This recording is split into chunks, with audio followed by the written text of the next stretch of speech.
And they just say, oh, go and face the trial. Then they finish. They want to force him into a conviction so that we'll be begging for pardon. You cannot, I'm not here to ask for pardon. You cannot jail a person who didn't commit a crime. Yes, sir. And then be asking us to ask for pardon.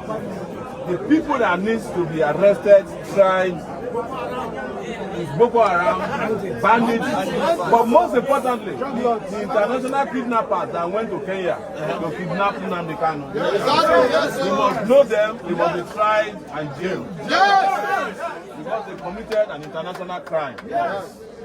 That is our very simple message to you. Monday, 7 a.m., please. We have met the chairman, and we have asked the chairman to also contact other chairmen that markets should close on Monday.